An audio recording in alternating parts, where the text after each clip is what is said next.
എൻ്റെ എല്ലാ പ്രിയ കൂട്ടുകാർക്കും നമ്മുടെ ഹോട്ട് ടോപ്പിക്സിന്റെ പുതിയൊരു ക്ലാസ്സിലേക്ക് സ്വാഗതം. നമ്മളിത് എത്രാമത്തെയാണ്? 17 18 ആയിരുന്നു അല്ലെ? 18 ആയിരുന്നു ഹോട്ട് ടോപ്പിക്സ്. നമ്മൾ ഇന്ന് എടുക്കാൻ പോകുന്നത് ഓടക്കുഴൽ പുരസ്കാരമാണ്. നമുക്ക് കറണ്ട് അഫെയറിന്റെ ഭാഗത്ത് നമുക്ക് ഇത് ഉൾപ്പെടുത്താം. പിന്നെ നമ്മുടെ ഒരു മൊഡ്യൂൾ ഉണ്ട് അല്ലെ, കലാ സാഹിത്യം സംസ്കാരം. അതിൽ നമുക്ക് സാഹിത്യ അവാർഡുകളൊക്കെ നമുക്ക് പഠിക്കാനുണ്ട്. അപ്പൊ ഈ ഭാഗങ്ങളിൽ നിന്നൊക്കെ മാർക്ക് നമുക്ക് എന്ത് ചെയ്യാം? കറണ്ട് അഫെയർസിന്റെ ഭാഗത്ത് നിന്ന് ചോദിക്കുകയാണെങ്കിൽ അങ്ങനെയും മാർക്ക് സ്കോർ ചെയ്യാം, അതിൽ നിന്ന് മാർക്ക് ചോദിക്കുകയാണെങ്കിൽ അതിൽ നിന്ന് സ്കോർ ചെയ്യാം. അപ്പൊ നമ്മൾ ആ പുരസ്കാരത്തെ കുറിച്ചിട്ട് എന്താണ് A to Z കാര്യങ്ങൾ നമ്മളവിടെ പഠിക്കുന്നുണ്ട്. എല്ലാ അവാർഡുകളും പഠിക്കുന്നുണ്ട്. അവാർഡുകളൊക്കെ പഠിക്കുന്ന സമയത്ത് ഇപ്പോഴേ നിങ്ങൾ അവാർഡുകളൊക്കെ 2023 24 പ്രഖ്യാപിച്ചിട്ടുണ്ടെങ്കിൽ എല്ലാം ഇപ്പൊ തന്നെ പഠിക്കുക. പരീക്ഷന്റെ 4 ദിവസം മുമ്പ് പഠിക്കുക. എല്ലാവരും അങ്ങനെ ചെയ്യുക. സാഹിത്യ അവാർഡുകളൊക്കെ ലാസ്റ്റ് പഠിക്കാന്ന് പറയും. പക്ഷേ നിങ്ങൾ ഇതിപ്പോഴേ പഠിച്ചു വെക്കുക. ഇടയ്ക്ക് ഒന്ന് റിവിഷൻ ചെയ്ത് കൊടുത്താൽ മാത്രം മതി. നമുക്ക് ടെൻഷനും ഇല്ല. നമ്മൾ എക്സാം ആകുമ്പോഴേക്കും നമ്മുടെ സ്വയം നമ്മൾ ചിന്തിക്കും, നമ്മൾ സാഹിത്യ അവാർഡ് പോലും പഠിച്ചിട്ടാണ് ഇരിക്കുന്നത്. ലാസ്റ്റ് നോക്കേണ്ട ഒരൊറ്റ കാര്യം മാത്രമേ ഉള്ളൂ, എല്ലാ പുതിയ നിയമനങ്ങൾ മാത്രം. നിയമനം അല്ലെ, ഓരോരോ വിഭാഗങ്ങളില് നമ്മൾ കമ്മീഷൻസ് ഒക്കെ പഠിക്കുന്ന സമയത്ത് നിയമനങ്ങളൊക്കെ പഠിക്കാറുണ്ട് അല്ലെ. ആ നിയമനങ്ങൾ മാത്രം എന്ത് ചെയ്യുക, ലാസ്റ്റ് നോക്കാൻ വെക്കുക. ബാക്കിയൊക്കെ ഇപ്പോഴേ കവർ ചെയ്ത് വെച്ചിട്ട് പോകുക കേട്ടോ. അപ്പൊ നമ്മുടെ ഹോട്ട് ടോപ്പിക്സിൽ നമ്മൾ സെലക്ട് ചെയ്തിട്ടുള്ള ഭാഗങ്ങളാണ് ചെയ്യുന്നത്. തീർച്ചയായിട്ടും ക്ലാസ്സുകൾ പ്രയോജനപ്പെടുത്തുക. ചാനൽ നല്ല രീതിയിൽ നിങ്ങളുടെ സപ്പോർട്ട് ഉണ്ടെങ്കിൽ, നിങ്ങൾ എനിക്കൊരു 10% എഫക്റ്റ് നിങ്ങൾ എനിക്ക് സപ്പോർട്ട് തരികയാണെങ്കിൽ ഞാൻ നിങ്ങൾക്ക് 100% അതിന്റെ ഡബിൾ ആയിട്ട് ഞാൻ നിങ്ങൾക്ക് നല്ല ക്ലാസ്സുകൾ ചെയ്തിട്ട് ഒരിക്കലും ഞാൻ അതിലൊരു എന്താ പറയാ, ഒരു കുറവും വരുത്താതെ നിങ്ങൾ ഒരു ടോപ്പിക് പഠിക്കുകയാണെങ്കിൽ നിങ്ങൾക്ക് അതിൽ നിന്ന് മാർക്ക് എങ്ങനെ സ്റ്റേറ്റ്മെന്റ് ചോദിച്ചാലും മാർക്ക് ചെയ്യാവുന്ന രീതിയിൽ നിങ്ങൾക്ക് ഞാൻ ക്ലാസ്സുകൾ തരും. തീർച്ചയായിട്ടുള്ള ക്ലാസ്സുകൾ ആഴ്ചയിൽ ഇപ്പൊ 2 ക്ലാസ്സേ ചെയ്തിട്ടുള്ളതെങ്കിലും അതിൽ നിന്ന് മാർക്ക് നിങ്ങൾക്ക് നേടാവുന്ന രീതിയിലായിരിക്കും ഞാൻ ചെയ്തു തരുന്നത്. അപ്പൊ തീർച്ചയായിട്ടും നിങ്ങളുടെ സപ്പോർട്ട് വേണം. ലൈക്ക് ചെയ്യണം, ഷെയർ ചെയ്ത് കൊടുക്കണം. അതുപോലെ തീർച്ചയായിട്ടും നല്ല അഭിപ്രായങ്ങൾ താഴെ നിങ്ങൾക്ക് എന്റെ എന്ത് തെറ്റുണ്ടെങ്കിലും നിങ്ങൾക്ക് അത് ചൂണ്ടിക്കാണിക്കാൻ ഞാൻ ഒരിക്കലും നല്ലത് മാത്രം നോട്ട് ചെയ്യണമെന്ന് ഞാൻ ഒരിക്കലും പറയില്ല. തെറ്റുണ്ടെങ്കിലും ചൂണ്ടിക്കാണിക്കുക. എന്റെ കൂട്ടുകാർ തീർച്ചയായിട്ടും സപ്പോർട്ട് ചെയ്യുന്നുണ്ട്. ഓക്കെ, ചെയ്യുന്ന കുറച്ച് പേര് തീർച്ചയായിട്ടും എന്താണ് ക്ലാസ്സുകൾ നമ്മുടെ തീർച്ചയായിട്ടും കണ്ടുപോകുന്നുണ്ട്. എന്തെങ്കിലും എന്റെ ഭാഗത്ത് നിന്ന് തെറ്റ് വരുന്നതും അത് ചൂണ്ടിക്കാണിക്കേണ്ട ഒരുപാട് നന്ദിയുണ്ട്. അവരൊരിക്കലും അത് വിമർശനത്തിന്റെ രീതിയിലല്ല ചെയ്യുന്നത്. താഴെ നല്ല രീതിയിൽ സ്നേഹത്തോടെയുള്ള ആ താഴെ ഇങ്ങനെയാണ്, ഇന്നതാണെന്ന് ആ ചൂണ്ടിക്കാണിക്കുമ്പോൾ എനിക്ക് ഭയങ്കര ഹാപ്പിയാണ്. അപ്പൊ തീർച്ചയായിട്ടും നമ്മളിൽ ഒരാളായിട്ട് നിങ്ങളിൽ ഒരാളായിട്ട് എന്നെ കാണുക. അപ്പൊ ആ രീതിയിൽ സപ്പോർട്ട് ചെയ്യുക. ഇനി നമുക്ക് ഓടക്കുഴൽ പുരസ്കാരം പഠിക്കണം. മാതൃഭൂമി പുരസ്കാരം പഠിക്കണം. മുട്ടത്തുവർക്കി പുരസ്കാരം. ഓക്കെ, ഇത് നമുക്കൊന്ന് പഠിച്ചു പോകാം. അപ്പൊ ക്ലാസ് എടുക്കുന്ന സമയത്ത് നല്ല രീതിയിൽ കോൺസെൻട്രേറ്റ് ചെയ്തിട്ട് ഇടയിൽ കൂടെ വേറെ ആരും ബന്ധുക്കാരും അടുത്ത വീട്ടുകാരും സിനിമകളും ആരും കയറി വരരുത് കേട്ടോ. തലയിൽ ഓടക്കുഴൽ പുരസ്കാരം മാത്രം മനസ്സിൽ കാണാം കേട്ടോ. ഒരു ഓടക്കുഴലിനൊക്കെ ഒന്ന് കയ്യിൽ വെച്ച് നോക്കിയേ. നമ്മുടെ കൃഷ്ണ ഭഗവാനെയൊക്കെ അവരുടെ മതത്തിൽ വെച്ച് പറയാണ് കേട്ടോ. കൃഷ്ണ ഭഗവാനെയൊക്കെ ഒന്ന് മനസ്സിൽ വെച്ച് കാണാം. ഗുരുവായൂരപ്പൻ ട്രസ്റ്റ് ആണ് അല്ലേ ഓടക്കുഴൽ പുരസ്കാരം പറയുമ്പോൾ അവിടെ ആരാണ്? ശ്രീകൃഷ്ണനാണ് അല്ലേ. അത് വെച്ചിട്ട് കണക്കാക്കണം കേട്ടോ. അപ്പൊ നമ്മളിപ്പോ പഠിക്കാൻ പോകുന്നത് ഓടക്കുഴൽ പുരസ്കാരം. അതിൽ ആരെയാണ് ആദ്യം ആലോചിക്കാം? ഗുരുവായൂരപ്പൻ ട്രസ്റ്റ് അല്ലെ. ഓടക്കുഴൽ പുരസ്കാരം നൽകുന്നത് ആരാണ്? ഗുരുവായൂരപ്പൻ ട്രസ്റ്റ് ആണ്. ജി ശങ്കരക്കുറുപ്പാണ് ഓടക്കുഴൽ അവാർഡ് ഏർപ്പെടുത്തിയത് കേട്ടോ. ആരാണ് ഓടക്കുഴൽ അവാർഡ് ഏർപ്പെടുത്തിയത്? ജി ശങ്കരക്കുറുപ്പാണ്. പഠിച്ചു കഴിഞ്ഞല്ലോ. ആദ്യം നേടിയത് വെണ്ണിക്കുളം ഗോപാലക്കുറുപ്പാണ്. വെണ്ണിക്കുളം ഗോപാലക്കുറുപ്പാണ് ആദ്യമായിട്ട് ഓടക്കുഴൽ പുരസ്കാരം നേടുന്നത് 1969. അപ്പൊ വർഷം നോക്കണം. അപ്പൊ ഓടക്കുഴൽ അവാർഡ് ഏർപ്പെടുത്തിയ വർഷം ഏതാണ്? 1969 ഓടക്കുഴൽ അവാർഡ് പുരസ്കാരം ഏർപ്പെടുത്തുന്നത്. അപ്പൊ ഈ ഓർക്കാൻ നമ്മൾ എന്ത് ചെയ്യാം? 1969 വേറെ ഏതാ വർഷം പഠിക്കുക? നമ്മള് പഠിക്കാറുള്ളത് ISRO പഠിക്കാറുണ്ട് അല്ലെ. ISRO നിലവിൽ വന്നത് എപ്പോഴാണ്? 1969. അപ്പൊ നിങ്ങൾ ഇനി ISRO പഠിക്കുമ്പോൾ അപ്പൊ പറയണം ISRO 1969 പറഞ്ഞിട്ട് പഠിക്കുമ്പോൾ എന്ന് പറഞ്ഞാൽ ഓടക്കുഴൽ അവാർഡ് ഏർപ്പെടുത്തിയതും 1969 പഠിക്കണം കേട്ടോ. അപ്പൊ ഓടക്കുഴലിനെയും ISROനെയും കൂടിയിട്ട് കണക്കാക്കണം. വർഷം ഓർക്കാനാണ് കേട്ടോ. ആദ്യം നേടിയതാരാണ്? വെണ്ണിക്കുളം ഗോപാലക്കുറുപ്പാണ്. അദ്ദേഹത്തിന്റെ കൃതി ഏതാണ്? തുളസീദാസ രാമായണം. എന്താണ്? തുളസീദാസ രാമായണം എന്ത് ചെയ്തു? മലയാളത്തിലേക്ക് തർജ്ജമ ചെയ്തു. ആര്? വെണ്ണിക്കുളം ഗോപാലക്കുറുപ്പ്. അതുകൊണ്ടാണ് അദ്ദേഹത്തിന് ഓടക്കുഴൽ പുരസ്കാരം ലഭിക്കുന്നത്. സമ്മാന തുക 30,000 രൂപയാണ് കേട്ടോ. 30,000 രൂപയാണ് സമ്മാന തുക. ഇനി ഈ ഓടക്കുഴൽ പുരസ്കാരം ഇങ്ങനെയുള്ള ക്വസ്റ്റ്യൻസ് ഒക്കെ വരാറുണ്ട് കേട്ടോ. പ്രഥമ വനിത ഓടക്കുഴൽ പുരസ്കാരം നേടുന്ന പ്രഥമ വനിത ആരാന്ന് ചോദിച്ചാൽ ലളിതാംബിക അന്തർജനം. അദ്ദേഹത്തിന്റെ ഏതാണ്? അഗ്നിസാക്ഷി അല്ലെ. അവിടെ ലളിതാംബിക അന്തർജനത്തിന്റെ ഏതാണ്? അഗ്നിസാക്ഷി. എന്താണ്? അഗ്നിസാക്ഷി, മറക്കരുത്. ഇതില് എന്താണ് ഈ ലളിതാംബിക അന്തർജനം നമ്മൾ പഠിക്കുമ്പോൾ ആദ്യത്തെ വയലാർ അവാർഡ് നേടിയത് ആരാണ്? ലളിതാംബിക അന്തർജനമാണ് അല്ലെ. അതും ഇതിന് തന്നെയാണ്? അഗ്നിസാക്ഷിക്ക് തന്നെയാണ്. അപ്പൊ ആദ്യത്തെ വയലാർ അവാർഡ് ജേതാവുമാണ് ലളിതാംബിക അന്തർജനം. പ്രഥമ ഓടക്കുഴൽ പുരസ്കാരം നേടുന്ന വനിത ആരെന്ന് ചോദിച്ചാലും പ്രഥമ ഓടക്കുഴൽ പുരസ്കാരം വെണ്ണിക്കുളം ഗോപാലക്കുറുപ്പാണ്. അവിടെ എടുത്ത് ചോദ്യം വരണം വനിത എന്ന്. അപ്പൊ ലളിതാംബിക അന്തർജന, അഗ്നിസാക്ഷി. ഇത് രണ്ടും പഠിച്ചോ? ആദ്യത്തേതും പഠിച്ചോ, വനിതയും പഠിച്ചോ, വർഷം പഠിച്ചോ, ആരാണ് ഏർപ്പെടുത്തുന്നത് പഠിച്ചോ, സമ്മാനത്തുക പഠിച്ചോ.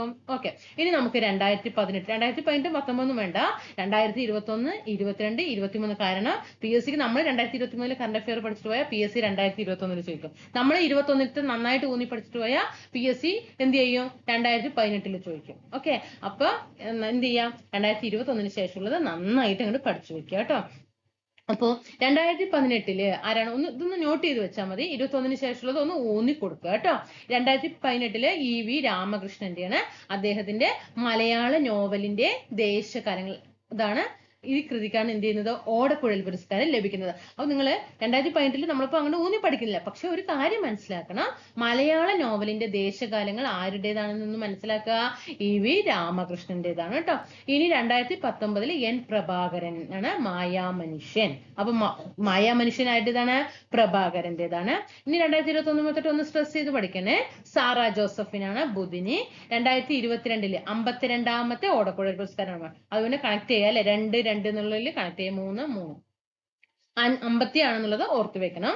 2022 52ാമത്തെ ഓടക്കുഴൽ പുരസ്കാരം അംബിക സുധൻ മങ്ങാടിനാണ്. കൃതി പ്രാണവായു. 2023 53ാമത്തെ PN ഗോപി കൃഷ്ണൻ. കവിത മാംസഭോജിയാണ്. അദ്ദേഹത്തിന്റെ കൃതി ഏതാണ്? കവിത മാംസഭോജിയാണ്. ഓക്കെ, സാറ, അംബിക, ഗോപി ട്ടോ. ഓടക്കുഴൽ പുരസ്കാരം എങ്ങനെയാണ്? 2021 സാറ എന്താണ് പിന്നെ സാറ, അംബിക, ഗോപി. സാറ, അംബിക, പിന്നെ ആരാണ്? ഒരു പുരുഷൻ ഇരിക്കട്ടെ അല്ലെ അവിടെ? ഗോപി. സാറ, അംബിക, ഗോപി. ഓക്കെ, പഠിച്ചല്ലോ. അപ്പോ സാറ ജോസഫിന്റെ ഏതാണ്? ബുധിനി ട്ടോ. സാറ ജോസഫിന്റെ ബുധിനിയാണ്. അംബിക സുധ മങ്ങാടിന്റെ, ഇതൊക്കെ നമുക്ക് പിന്നെ കൃതികൾ ഇവരുടെയൊക്കെ നല്ല ഫേമസ് ആയതുകൊണ്ട് നമുക്ക് നന്നായിട്ട് അറിയില്ലേ. പ്രാണവായു. ഇനി നമുക്ക് ഗോപികൃഷ്ണന്റെ ഇതാണ് ഒന്നും പഠിക്കാനുള്ളത്. കവിത മാംസഭോജിയാണ്. 2023 കവിത മാംസഭോജിയാണ്. ഓടക്കുഴൽ പുരസ്കാരം പഠിച്ചല്ലോ. ഇനി തെറ്റില്ലല്ലോ. അവിടെ നമ്മളൊരു കാര്യം പറയാൻ വിട്ടത്, നമ്മളെ ഏത് അവാർഡാ പഠിച്ചത്? അതില് നമ്മൾ പഠിക്കുന്ന സമയത്ത് ഓടക്കുഴൽ പുരസ്കാരം ആദ്യം നേടിയ വനിത ലളിതാംബിക അന്തർജനം എന്ന് പഠിച്ചു അല്ലെ. അപ്പൊ നമ്മൾ ഇതിനു മുമ്പേ ഒരു 2 അവാർഡ് പഠിച്ചിട്ടുണ്ടായിരുന്നില്ലേ? എഴുത്തച്ഛൻ പുരസ്കാരവും വള്ളത്തോൾ അവാർഡ് അല്ലെ. ആ എഴുത്തച്ഛൻ പുരസ്കാരവും വള്ളത്തോൾ അവാർഡ് നേടുന്ന ആദ്യത്തെ വനിതയും, ആ 2 അവാർഡുകൾ നേടിയ ആദ്യത്തെ വനിത ആരാണ്? ഇവിടെ ബാലാമണി അമ്മയാണ് അല്ലെ. അത് പഠിക്കണം കേട്ടോ. ബാലാമണി അമ്മയാണ് വള്ളത്തോൾ അവാർഡും എഴുത്തച്ഛൻ അവാർഡ് പുരസ്കാരവും നേടിയ ആദ്യത്തെ വനിത ആരാ ചോദിച്ചാൽ ബാലാമണി അമ്മയാണ്. പിന്നെ ഇവിടെ ലളിതാംബിക അന്തർജനം ഓടക്കുഴൽ പുരസ്കാരം നേടുന്ന ആദ്യത്തെ വനിതയാണ് ആര്? ലളിതാംബിക അന്തർജനം. ഇനി മുട്ടത്ത് വർക്കി പുരസ്കാരം 1992 ഏർപ്പെടുത്തിയത്. ആദ്യം നേടിയത് OV വിജയനാണ്. ആദ്യം നേടിയ വനിത കമല സുരയ്യാണ്. 50,000 രൂപയാണ് സമ്മാനത്തുക. നമ്മൾ വിചാരിക്കും ഓടക്കുഴൽ പുരസ്കാരം മുട്ടത്ത് വർക്കി എന്നൊക്കെ പറയുമ്പോൾ ഓടക്കുഴൽ പുരസ്കാരത്തിനായിരിക്കും സമ്മാനത്തുക കൂടുതൽ അല്ലേ. കാരണം അതൊരു കുറച്ചും കൂടി ഫേമസ് ആയിട്ടുള്ള അവാർഡാണ് അല്ലെ. മുട്ടത്ത് വർക്കിനെ കാട്ടി കുറച്ചും കൂടി ഫേമസ് ആയിട്ടുള്ള അവാർഡ്. പക്ഷെ നോക്കിയ സമ്മാനത്തുകയിൽ വ്യത്യാസം വന്നു അല്ലെ. ഓടക്കുഴലിൽ 30,000 രൂപയേ ഉള്ളൂ. പക്ഷെ ഇവിടെ മുട്ടത്ത് വർക്കി പുരസ്കാരം 50,000 രൂപ വരുന്നുണ്ട്. ഇനി ആദ്യം നേടിയത് കമല സുരയ്യാണ്. 50,000. 2018 KR മീരയ്ക്കാണ്. 2019 ബെന്യാമിൻ. മുട്ടത്ത് വർക്കി 2018, 2019 മാത്രമേ കൊടുത്തിട്ടുള്ളൂ കേട്ടോ. അപ്പൊ നന്നായിട്ട് നോട്ട് ചെയ്യണേ. 2018 KR മീര, 2019 ബെന്യാമിനാണ്. ഇത് പഠിച്ചോ? മുട്ടത്ത് വർക്കി പഠിച്ചോ? അടുത്ത് നമുക്ക് പത്മപ്രഭ പുരസ്കാരം പഠിക്കാം. 1996 പത്മപ്രഭ പുരസ്കാരം ഏർപ്പെടുത്തിയത്. ആരുടെ എന്തിന്റെ പേരിലാണ്? മുട്ടത്ത് വർക്കി പറയുമ്പോൾ നമുക്ക് ആ മുട്ടത്ത് വർക്കിയുടെ പേരിലാണ് അല്ലെ. ഈ പത്മപ്രഭ പുരസ്കാരം പറയുമ്പോൾ നമുക്കത് എന്താന്നുള്ളത് മനസ്സിലാക്കണ്ടേ. MK പത്മപ്രഭ ഗൗഡറുടെ സ്മരണയ്ക്ക് വേണ്ടിയിട്ടാണ്. അദ്ദേഹം ആരാണ്? ആധുനിക വയനാടിന്റെ ശില്പിയാണ് കേട്ടോ. ആധുനിക വയനാടിന്റെ ശില്പിയാണ് MK പത്മപ്രഭ ഗൗഡർ. അദ്ദേഹത്തിന്റെ സ്മരണയ്ക്ക് വേണ്ടിയിട്ടാണ് 1996 പത്മപ്രഭ പുരസ്കാരം ഏർപ്പെടുത്തുന്നത്. നോക്കിക്കേ, സമ്മാന തുക പോയ പോക്ക് നോക്കിക്കേ, 75,000 രൂപ അല്ലെ. ഓടക്കുഴല് 30,000 ഉള്ളൂ. മുട്ടത്ത് വർക്കി ഒന്നും കൂടി 50,000 ആയി. പത്മപ്രഭ എത്തിയപ്പോ അവിടെ എന്തായി അല്ലെ, 75,000 രൂപ. 1,00,000 ഇവിടെ 3,00,000 രൂപയായി അല്ലെ. 75,000 രൂപയായി. 2019 സന്തോഷ് ഐച്ചിക്കാനത്തിന് അല്ലെ. സന്തോഷ് ഐച്ചിക്കാനത്ത് നേടി. 2020 ശ്രീകുമാരൻ തമ്പി നേടി. 2023 സുഭാഷ് ചന്ദ്രൻ നേടി. അവനവന് ഓർക്കാവുന്ന കോഡുകൾ ആലോചിച്ച് വെക്കുക കേട്ടോ.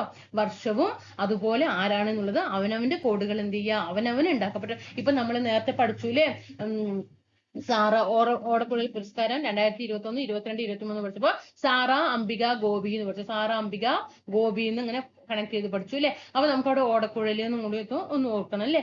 അത്ര മതി. അപ്പൊ നമുക്ക് 21, 22, 23 കിട്ടി. ഇനി അതുപോലെ ഇത് എന്ത് ചെയ്യാം, പത്മപ്രഭ പുരസ്കാരം 2019, 2020 കൊടുത്തിട്ടുണ്ട് കണ്ടോ. പിന്നെ 21, 22 കൊടുത്തിട്ടില്ല. 23 പിന്നെ കൊടുക്കുന്നത്. അവിടെ സുഭാഷ് ചന്ദ്രനാണ് കൊടുക്കുന്നത്. അപ്പൊ നമ്മൾ വർഷം എപ്പോഴും ശ്രദ്ധിക്കണം. ഓക്കെ, 21, 22, 23 അടുപ്പിച്ച് വരുമ്പോൾ കുഴപ്പമില്ല. പക്ഷെ ഇവിടെയൊക്കെ വരുമ്പോൾ വ്യത്യാസം വരുന്നുണ്ട് അല്ലെ. അപ്പൊ 2019 സന്തോഷ് ഐച്ചിക്കാനവും 2020 ശ്രീകുമാരൻ തമ്പിക്കാണ് കേട്ടോ. ശ്രീകുമാരൻ തമ്പിക്കാണ്. 23 സുഭാഷ് ചന്ദ്രനാണ്. 23 ഒന്ന് ഓന്നി പഠിക്കുക. 23 പത്മപ്രഭ പുരസ്കാരം സുഭാഷ് ചന്ദ്രനാണ്. സുഭാഷ് ചന്ദ്രന്റെ ഒരു 4 ഒന്ന് പഠിച്ചു വെക്കുക. അദ്ദേഹത്തിന്റെ ഇതാണ് ഘടികാരങ്ങൾ നിലയ്ക്കുന്ന സമയം. എന്താണ്? ഘടികാരങ്ങൾ നിലയ്ക്കുന്ന സമയം. ഘടികാരം, ക്ലോക്ക് ഇല്ലേ, അത് നിലയ്ക്കുന്ന സമയം. അതൊന്ന് ആ ക്ലോക്കിനെയൊക്കെ ഒന്ന് മനസ്സിലാക്കണ്ടേ. ഓക്കെ, അത് മനസ്സിൽ വിചാരിക്കുക. പിന്നെയോ മനുഷ്യന് ഒരു ആമുഖം. അത് പിന്നെ നമുക്കറിയാം അല്ലെ, സുഭാഷ് ചന്ദ്രന്റെയാണ് മനുഷ്യന് ഒരു ആമുഖം. ഈ ഘടികാരങ്ങൾ നിലയ്ക്കുന്ന സമയമില്ലോ, ഇത് ചെറുകഥയാണ് കേട്ടോ. ഇത് ഒരു ചെറുകഥയാണ്. മനുഷ്യന് ഒരു ആമുഖം. അടുത്തതാണ് മനുഷ്യന് ഒരു ആമുഖം. ഇത് ഒരു നോവലാണ്. പിന്നെ സമുദ്രശില, ഇതും എന്ത് തന്നെയാണ്? ഒരു നോവല് തന്നെയാണ്. പിന്നെ കാണുന്ന നേരത്ത് അദ്ദേഹത്തിന്റെ അനുഭവക്കുറിപ്പാണ് കേട്ടോ. അദ്ദേഹത്തിന്റെ ഒരു അനുഭവക്കുറിപ്പാണ് ഏത്? മനുഷ്യർ കാണുന്ന നേരത്ത്. അപ്പൊ ഇതൊക്കെ ആരുടേതാണ്? സുഭാഷ് ചന്ദ്രന്റെ ഘടികാരങ്ങൾ നിലയ്ക്കുന്ന സമയം, മനുഷ്യന് ഒരു ആമുഖം, സമുദ്രശില, കാണുന്ന നേരത്ത്. സുഭാഷ് ചന്ദ്രന്റേതാണ്. ഓക്കെ, തീർച്ചയായിട്ടും ചാനൽ സബ്സ്ക്രൈബ് ചെയ്യാതെ കാണുന്നുണ്ടെങ്കിൽ ഒന്ന് ആ ബെൽ ബട്ടണൊക്കെ ഒന്ന് അമർത്തിയിട്ട് ഒന്ന് പ്രസ് ചെയ്തിട്ട് സബ്സ്ക്രൈബ് ചെയ്തിട്ട് പോകണം കേട്ടോ. തീർച്ചയായിട്ടും ടെലിഗ്രാം ഗ്രൂപ്പിലൊക്കെ ഒന്ന് ലിങ്ക് കൊടുക്കുക. അതിലൊക്കെ ഒന്ന് ജോയിൻ ചെയ്യുക. നിങ്ങളുടെ സപ്പോർട്ട് പ്രതീക്ഷിക്കുകയാണ്. നമ്മുടെ ക്ലാസ്സുകളൊക്കെ ഉഷാറാക്കണം. ക്ലാസ്സുകൾ ഉഷാറായാൽ മാത്രം പോരാ, സർവീസിൽ കയറണം.